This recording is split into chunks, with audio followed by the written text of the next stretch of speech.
کون ایک اللہ پیدا کرنے والا وہی ہے، اور پیدا کرنے کے ساتھ ان کے تمام تر پرزوں کو، اعمال کو، افعال کو، حرکات و سکنات کو، ان کے ماضی حال استقبال کو جاننے والا ہے تو کون ایک اللہ۔ اللہ تعالیٰ فرماتے ہیں جب پیدا میں نے کیا ہے ان کے تمام تر حال احوال سے میں واقف ہوں تو حساب کتاب بھی میں ان سے لوں گا۔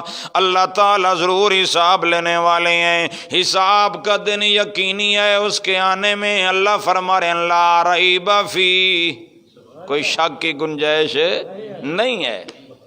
اصل تو یہی بات پکوانی ہے لوگوں کو، اصل میں لوگوں کے دلوں کے اندر یہی ڈر پیدا کرنا ہے کہ ایک دن اللہ کے سامنے تمہاری حاضری ہونی ہے، اللہ پاک نے تمہاری زندگی کا سارا حساب کتاب لینا ہے، اس دن کی تیاری کرنی ہے۔ تو اس دنیا کے اندر یہ دنیا کا جہان ہے تو تیاری ہے آخرت کے لیے ہے، اگر اس کے اندر بندے نے تیاری کر لی ہے تو کل قیامت کے دن بڑے مزے کرے گا، بڑی بہترین اعلیٰ افضل زندگی اللہ پاک عطا فرما دیں گے۔ اور جس نے دنیا کے اندر آخرت کو بھلا دیا، آخرت کو نظر انداز کر دیا، دنیا کو ترجیح دی، بل تؤثرون الحیات الدنیا، اللہ فرماتے ہیں بلکہ تم ترجیح دیتے ہو دنیا کی زندگی کو، والآخرۃ خیر وابقیٰ، حالانکہ آخرت کی زندگی بہتر بھی ہے، ہمیشہ باقی رہنے والی بھی ہے۔ آخرت کی زندگی بہتر ہے اور ہمیشہ باقی رہنے والی ہے۔ اس آخرت کی فکر جس انسان نے دنیا کے اندر کر لی ہے، اللہ پاک کے سامنے پیش ہونے کا ڈر اس کے دل کے اندر آج دنیا کے اندر پیدا ہو گیا ہے، وہ بندہ تو کامیاب ہے۔ لیکن جس نے آخرت کو نظر انداز کر کے اپنا سارا وقت گزارا تو یاد رکھو کل قیامت کے دن وہ انتہائی پچھتاوے کے اندر ہوگا۔ اس دن اتنا پچھتاوا ہوگا اس بندے کو، اللہ کے سامنے رو رو کر کہے گا قال رب ارجعونی، اے اللہ مجھے واپس بھیج دے، واپس بھیج دے، لعلی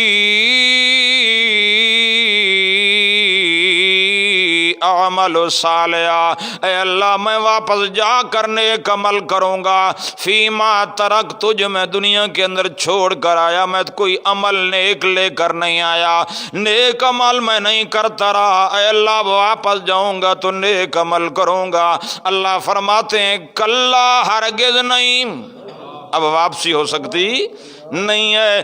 جس نے دنیا کے اندر رہ کر آخرت سے غفلت کی زندگی گزاری، آخرت سے غافل رہا، اپنی آنکھیں بند کر دنیا کے اندر رہتا دنیا کی زندگی گزاری، اس کو سمجھایا گیا ایک دن اللہ کے سامنے پیش ہونا ہے، دو نمبری نہ کر، دھوکہ نہ دے، فراڈ نہ کر، غلط بیانی نہ کر، جھوٹی گواہیاں نہ دے، جھوٹی شہادتیں نہ دے، جھوٹے بیانات نہ دے، جھوٹی تقریریں نہ کر، جھوٹا وعد نہ کر۔ اس کو سمجھایا گیا ایک دن تیری حاضری اللہ پاک کے سامنے ہونی ہے، لیکن اس کو فکر بھی نہیں ہوئی آخرت کی، جو زبان پہ آیا وہ کہتا چلا گیا، جھوٹ بولتا چلا گیا، رشوت کھاتا چلا گیا، غبن کرتا چلا گیا، اللہ کی نافرمانی کر کر کر کر کے اس نے دنیا کی زندگی گوا دی۔ کل قیامت کے دن رو رہا ہے، صدر گورنر رو رہا ہے، کہہ رہا ہے اے اللہ مجھے مہلت دے دیتا، میں واپس چلا جاتا، نیک عمل کر لیتا۔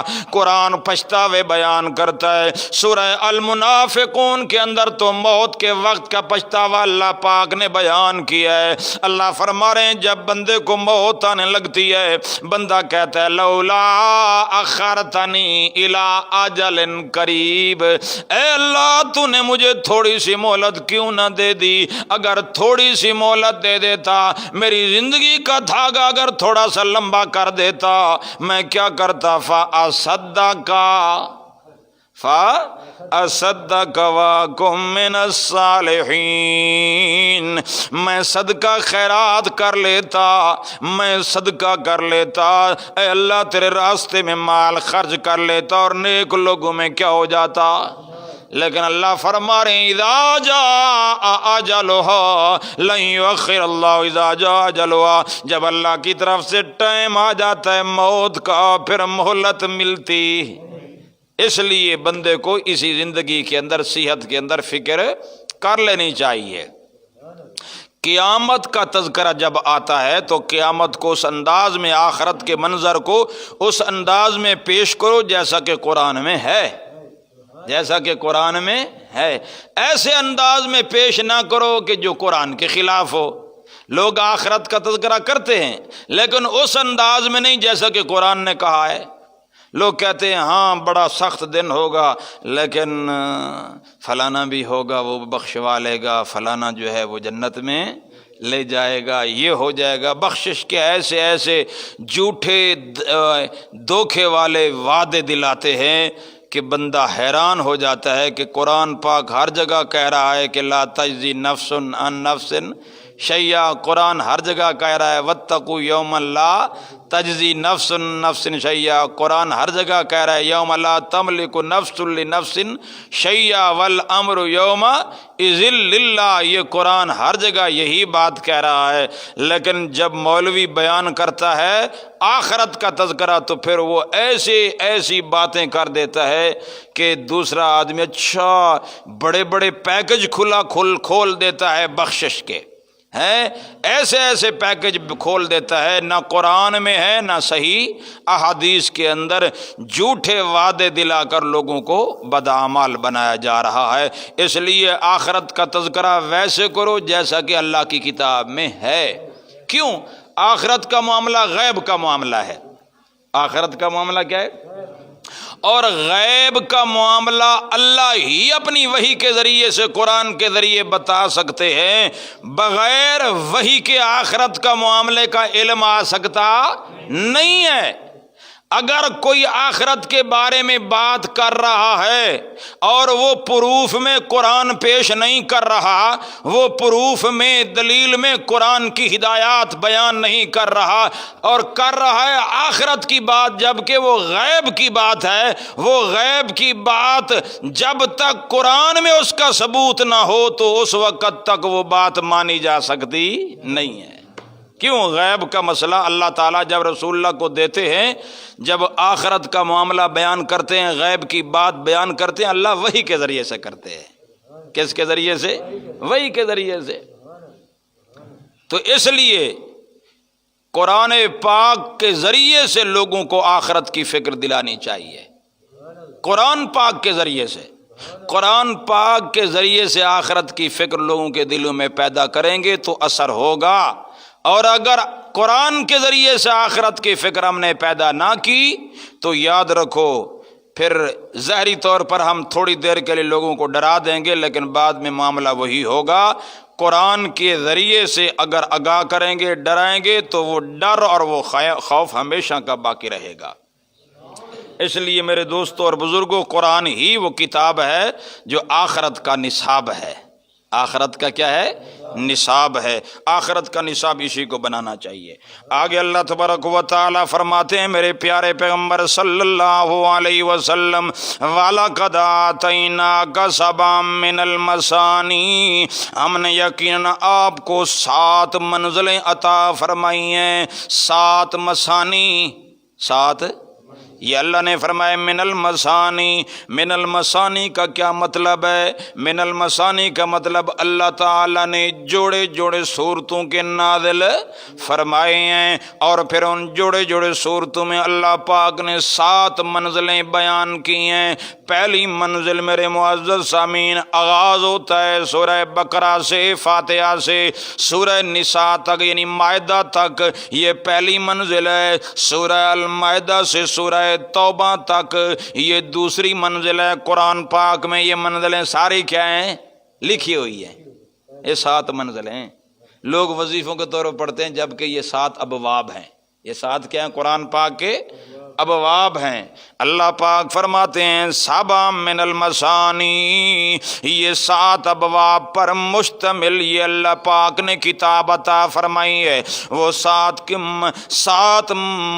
ابواب پر مشتمل یہ کتاب کون سی ہے؟ فرمایا والقرآن العظیم، یہ وہ تفسیری ہے، یعنی عظمت والا قرآن، عظمت والا قرآن اللہ پاک نے عطا فرمایا ہے۔ تو اس کے اوپر امام فراہی رحمۃ اللہ علیہ نے، حمید الدین فراہی رحمۃ اللہ علیہ نے اس پر بڑی سیر حاصل بحث فرمائی ہے، اور اس کے بعد امام امین احسن اصلاحی نے تدبر القرآن کے اندر بھی اس کے اوپر بڑی وضاحت بیان فرمائی ہے۔ یعنی مدرسۃ الاصلاح کے اندر یہ قرآن پاک کی اس زاویے سے قرآن پاک کی تشریح اور تفسیر کی گئی ہے، جبکہ اس جیسی تفسیر اس کے بعد کے اندر قرون کے اندر ان زمانوں کے اندر ہمیں نہیں ملتی۔ یہ اہل علم ہیں جنہوں نے قرآن مقدس کی خاص طور پر یہ خدمت کی ہے کہ اللہ تبارک و تعالیٰ کی اس کتاب کے جو 7 ابواب ہیں ان کو الگ الگ بیان کیا، اور ہر باب کا موضوع بھی بیان کیا کہ پہلے باب کا کیا موضوع ہے، دوسرے باب کا کون سا کیا موضوع ہے۔ یہ 7 ابواب پر مشتمل یہ کتاب ہے، والقرآن العظیم، عظمت والا قرآن۔ لوگ منزلیں تو کہہ دیتے ہیں یہ پہلی منزل ختم ہو گئی، دوسری منزل ختم، تیسری منزل، یہ منزلیں لکھی ہوئی ہوتی ہیں، ان کا پتہ نہیں ہوتا، جبکہ یہ ابواب ہوتے ہیں موضوع کے اعتبار سے قرآن پاک کے۔ اچھا، بہرحال اللہ تبارک و تعالیٰ فرماتے ہیں میرے پیارے پیغمبر والقرآن العظیم، ہم نے آپ کو عظمت والا قرآن عطا فرمایا۔ لا تمدن عینیک، نہ آنکھ اٹھا کر دیکھا کرو آپ ان لوگوں کی طرف، کن کی طرف؟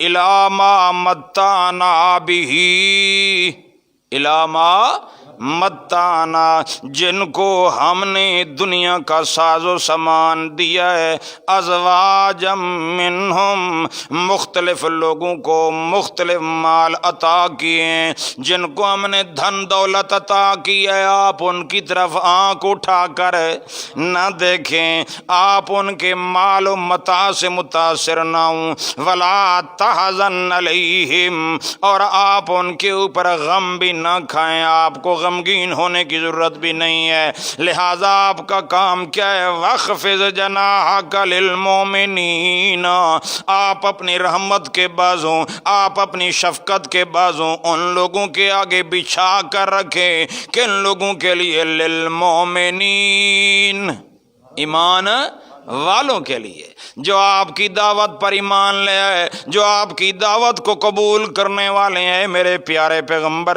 وَخْفِضْ جَنَاحَكَ، اپنی رحمت اور اپنی شفقت کے بازوں ان مومنین کے لیے آپ بچھا کر رکھیں۔ آپ کی شفقت کے تمام تر مستحق ہیں تو مومنین ہیں، آپ کے کرم کے مستحقین ہیں تو مومن ہیں، آپ کی رحمت کی آنکھوں کی نگاہوں کے مستحق ہیں تو مومنین ہیں، یہ مشرکین نہیں ہیں۔ آپ نے ان کی طرف آنکھ اٹھا کر نہیں دیکھنا، بلکہ فرمایا وَخْفِضْ جَنَاحَكَ لِلْمُؤْمِنِينَ، آپ نے شفقت اور نظر کرم کرنی ہے تو کن پر؟ مومنین پر۔ رسول اللہ صلی اللہ علیہ وسلم پھر اپنے صحابہ کرام کو ترجیح دیا کرتے تھے، اپنی جماعت کے وہ قدوسی جماعت، صحابہ کرام کی جماعت، جنہوں نے تنگی کے حالات کے اندر رسول اللہ صلی اللہ علیہ وسلم کا ساتھ دیا۔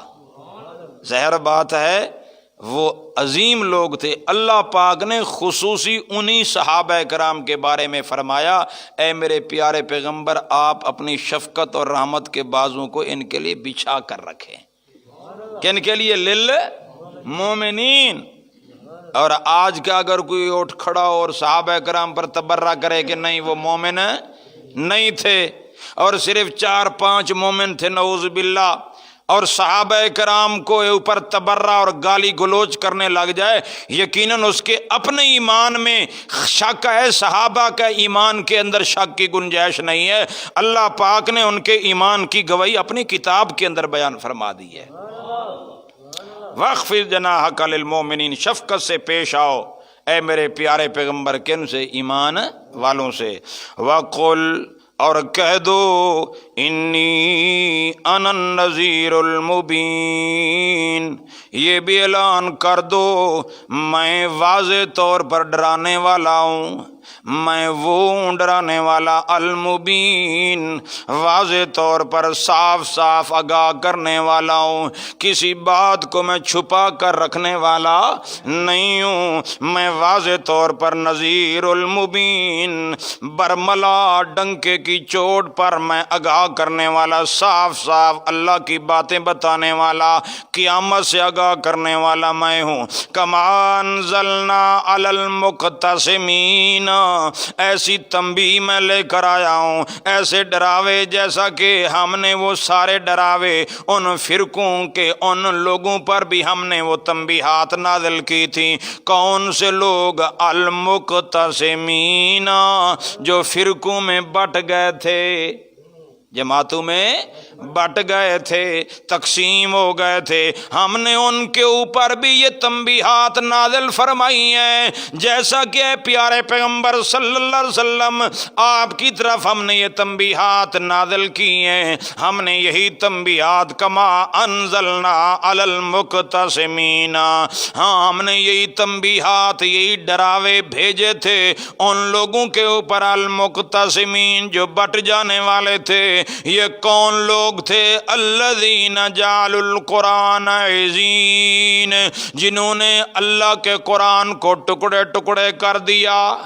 قرآن کا بیان وہی بیان ہے جو زبور کا بیان ہے، قرآن کا بیان وہی ہے جو انجیل کا بیان ہے، قرآن کا بیان وہی ہے جو تورات کا بیان ہے۔ یہاں قرآن لفظی معنی کے اندر ہے، گویا کہ وہ لوگ الذین جعلوا القرآن، جنہوں نے اپنے وقت کے قرآن کو، قرآن اپنے ترجمے کے لحاظ سے تورات کے اندر موجود ہے، قرآن اپنے مفہوم کے لحاظ سے اصلی انجیل کے اندر بھی موجود ہے، زبور کے اندر بھی موجود ہے، پچھلی کتابوں کے اندر بھی موجود ہے۔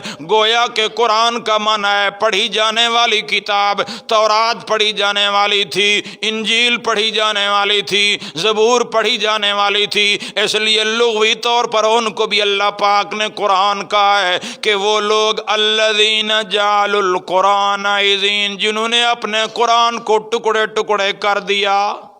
کیا کر دیا؟ ہاں، تو اس لیے یہاں القرآن جو ہے یہ اس کتاب کے بارے میں نہیں، بلکہ یہ بھی قرآن ہے، اس سے پچھلی کتابوں کو بھی لغوی طور پر کیا کہا گیا ہے؟ القرآن۔ انہوں نے اللہ کی کتاب کو عضین، ٹکڑے ٹکڑے کر دیے، اور جیسا کہ آج ہم کر رہے ہیں اللہ کی کتاب کے ساتھ، جیسا کہ آج یہ امت کر رہی ہے، کر رہے نا ایسے قرآن پاک۔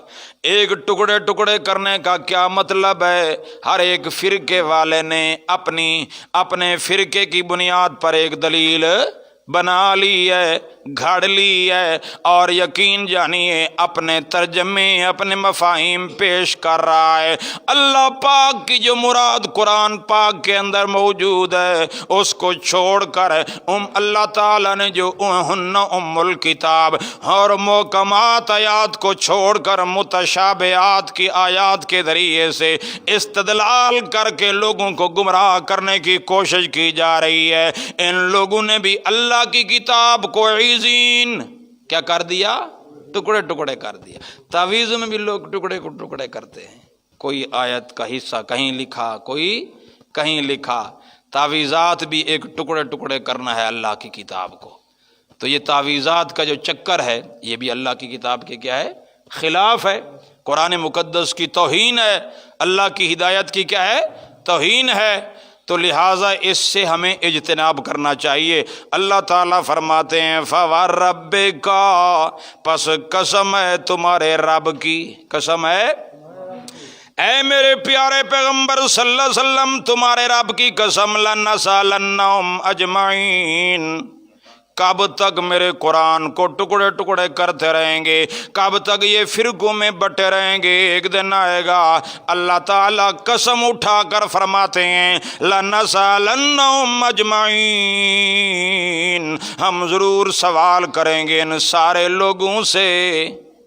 ان سب سے سوال کریں گے۔ جنہوں نے اللہ کی کتاب کو ٹکڑوں میں بدل ڈالا، جنہوں نے اللہ کی کتاب کو اپنی منشا کی بھیڑ چڑھائی، جنہوں نے اللہ کی کتاب کو اپنے جھوٹے عقائد کی تعویلوں کے چکر میں مبتلا کر دیا، اللہ کی باتوں کو سمجھنے کی بجائے اپنی باتیں اللہ کی کتاب کے اندر داخل کرنے کی کوشش کی، اللہ تعالیٰ فرماتے ہیں فَوَرَبِّكَ لَنَسْأَلَنَّهُمْ، تیرے رب کی قسم ہے ہم ضرور ان سے سوال کریں گے، اجمعین، ان میں سے کسی ایک کو بھی نہیں چھوڑیں گے، ہر ایک سے سوال کریں گے، اجمعین۔ آج جو لوگ اللہ کی کتاب کے ساتھ جو رویہ اختیار کر رہے ہیں، کل قیامت کے دن اللہ فرما رہی ہیں ان سے پوچھا جائے گا۔ جو تعویذات کے چکر میں پڑے ہوئے ہیں، تعویذ لکھ لکھ کر لوگوں کو دے رہے ہیں، اللہ تعالیٰ سے امیدیں ہٹا کر مخلوق پر امیدیں قائم کرنے کا یہ طریقہ اختیار کر رہے ہیں، کل قیامت کے دن لَنَسْأَلَنَّهُمْ اجمعین، ان میں سے ہر ایک سے اللہ تعالیٰ ضرور پوچھیں گے۔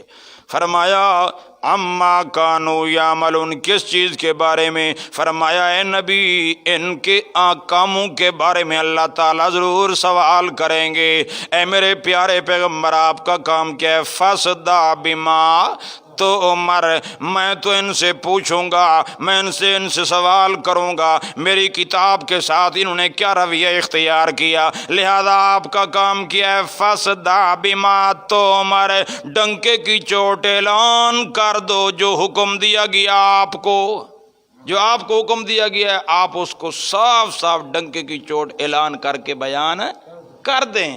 آپ کا کام ہے بغیر کسی لا یخافون لومۃ لائم، کسی کی ملامت سے آپ نے ڈرنا نہیں ہے، کسی کی ملامت کا خوف دل میں نہیں رکھنا۔ فرمایا فَاصْدَعْ بِمَا تُؤْمَرُ، ڈنکے کی چوٹ اعلان کر دو جس چیز کا آپ کو حکم دیا گیا ہے، وَأَعْرِضْ عَنِ الْمُشْرِكِينَ، اور مشرکین کی پرواہ نہ کرو۔ یہاں عارض کس کے معنی میں ہے؟ پرواہ کرنے۔ اللہ فرماتے ہیں وَأَعْرِضْ عَنِ الْمُشْرِكِينَ، اور مشرکین میں سے کسی ایک کی پرواہ نہ کرو۔ مشرکین کا ڈر خوف دل میں نہیں ہونا چاہیے۔ جو حکم دیا گیا ہے، جو دعوت آپ کو دی گئی ہے، جو پیغام آپ کو دیا گیا ہے، وہ پیغام آپ نے ڈنکے کی چوٹ پر اعلان کرنا ہے، اس کو پہنچانا ہے۔ ہمارا کام بھی یہی ہے، اللہ کی کتاب کا کوئی مسئلہ چھپانا نہیں ہے۔ ڈنکے کی چوٹ اللہ کی کتاب کی دعوت دو۔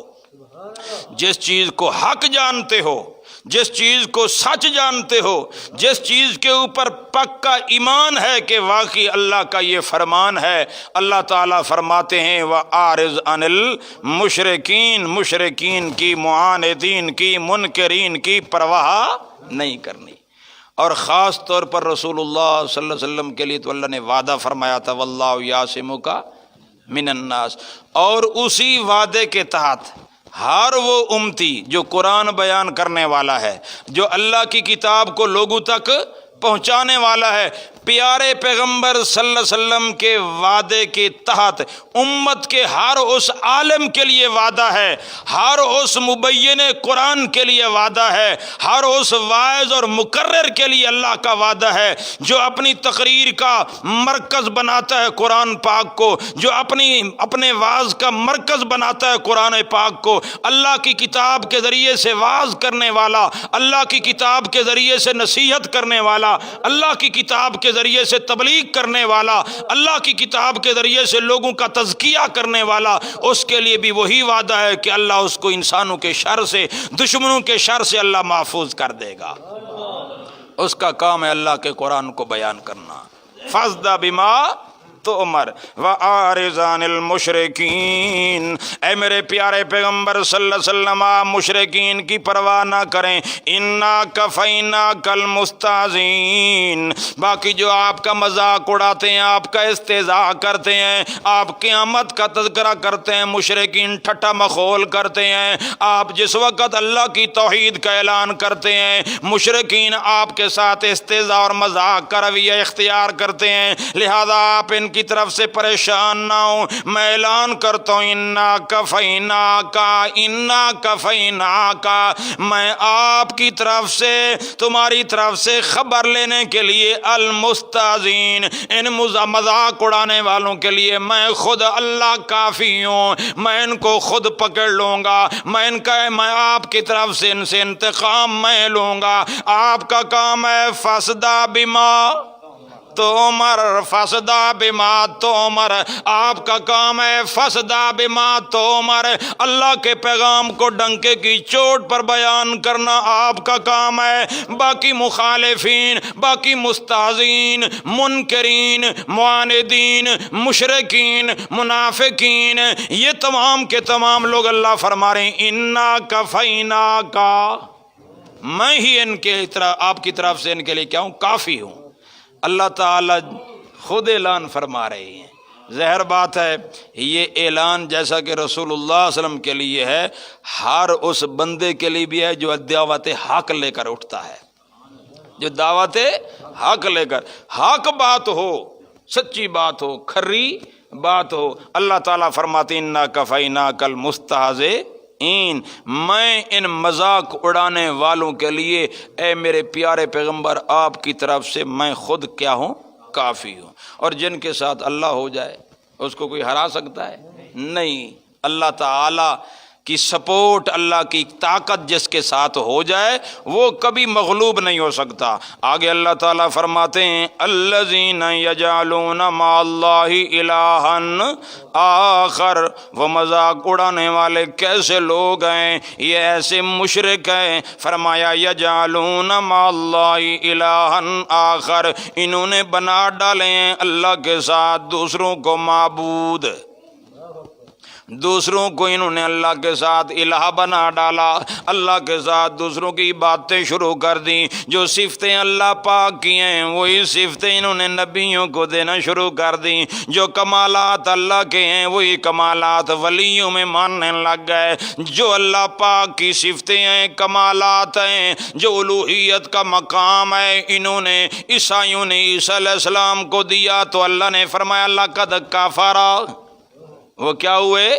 کافر ہو گئے، جنہوں نے عیسیٰ علیہ السلام کو اللہ کا مقام دے دیا۔ اور یہودیوں نے جناب عزیر علیہ السلام کو ابن اللہ کا اور اللہ کی وہ صفتیں ان کو دے ڈالی جو اللہ پاک کے کمالات عزیر علیہ السلام کے اندر ماننے لگ گئے۔ اللہ پاک نے فرمایا وہ بھی کافر ہوئے۔ آج بھی اگر کوئی مسلمان کلمہ پڑھنے والا اللہ کی صفتیں پیارے پیغمبر کے اندر مان لیتا ہے، اللہ کے کمالات، اللہ پاک کی صفتیں کسی نبی کے اندر، ولی کے اندر، قبر والے کے اندر، حجر کے اندر، شجر کے اندر، کسی چرندے پرندے کے اندر، حیوان کے اندر مان لیتا ہے، علی المرتضیٰ کے اندر مان لیتا ہے، حسن و حسین کے اندر مان لیتا ہے، وہ اپنے ایمان کی فکر کرے وہ کن کی صف میں کھڑا ہوا ہے۔ اللہ پاک کی صفتیں کسی اور کے اندر ماننا، جیسے اللہ عالم الغیب ہے، اللہ جمیع ما کان وما یکون کا علم رکھنے والا ہے،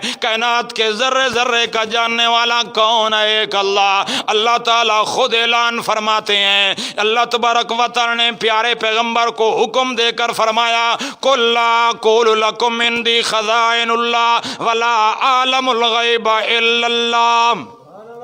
یہ اعلان اللہ پاک نے کروایا پیارے پیغمبر کی زبان مبارک سے۔ اس اعلان کے باوجود اگر کوئی بندہ پھر بھی عقیدہ پیارے پیغمبر کے بارے میں یہ رکھے نہیں وہ کائنات کی ہر چیز کو جاننے والے ہیں، وہ ایسے جانتے ہیں جیسا کہ تمہاری ہتھیلی کے اوپر کوئی دانہ آ جاتا ہے، پیارے پیغمبر صلی اللہ علیہ وسلم نعوذ باللہ اس طرح جانتے ہیں۔ یقین جانیے وہ پیارے پیغمبر صلی اللہ علیہ وسلم کو اللہ کی صفت میں شریک مان رہا ہے، اور جو پیارے پیغمبر کو اللہ کی صفت میں شریک مانے یقیناً اس کا شمار بھی ان لوگوں کے اندر ہے جن لوگوں نے پچھلے نبیوں کو وہ مقام دیا جو اللہ کا مقام ہے۔ اس لیے میرے معزز سامعین، پیارے پیغمبر صلی اللہ علیہ وسلم نے واضح طور پر اپنے لیے اعلان فرمایا اگر ولو کنت عالم الغیب، اگر میں عالم الغیب ہوتا، مجھے اگر آنے والے حالات کا پتہ ہوتا، کل کیا ہوگا، پرسوں کیا ہوگا،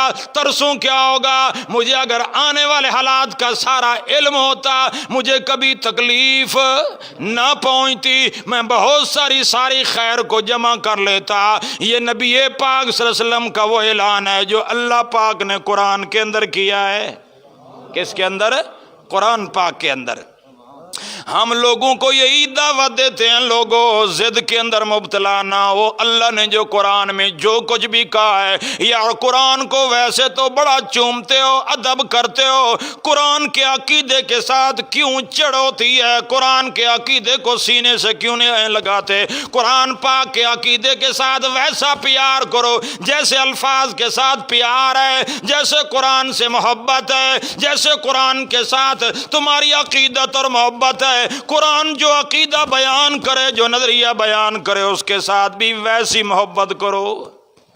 لیکن افسوس الفاظ کو چومتے ہیں، لیکن عقیدہ جو الفاظ بیان کر رہے ہوتے ہیں وہی الفاظ جو نظریہ بیان کر رہے ہوتے ہیں اس نظریے کو جاننے، اس پر ایمان رکھنے کے لیے تیار نہیں ہے۔